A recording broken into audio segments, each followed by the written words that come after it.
Islam merely does not believe in monotheism. Islam believes in Tawheed.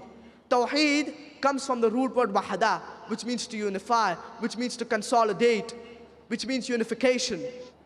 And there are three categories of Tawheed.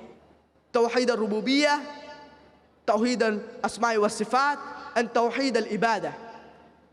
The first is Tawheed al-Rububiyyah, maintaining the unity of Lordship. That Allah subhanahu wa ta'ala is the only God who's worthy of worship. Everything is dependent on Him, but He is independent of everything.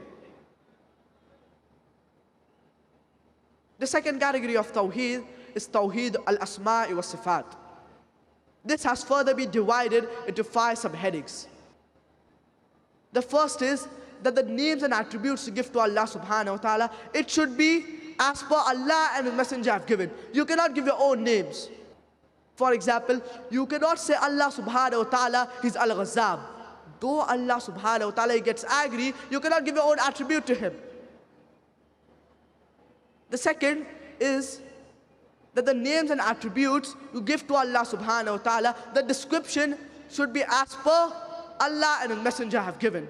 You cannot give your own description. However it is, you have to take it.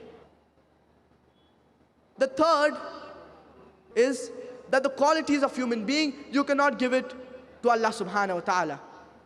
You cannot say that Almighty God, He makes a mistake.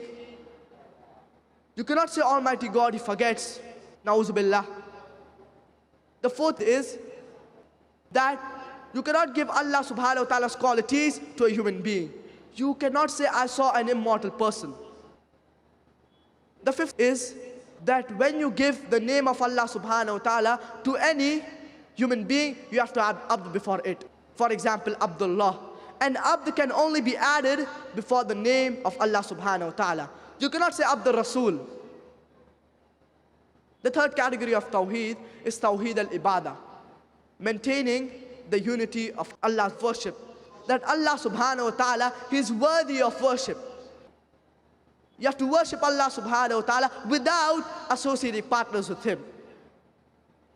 And if you have the first 2 categories of Tawheed, Tawheed al-Rububiyyah and Tawheed al-Asma'i wa Sifat. But if you do not have Tawheed al-Ibadah, then you are committing shirk.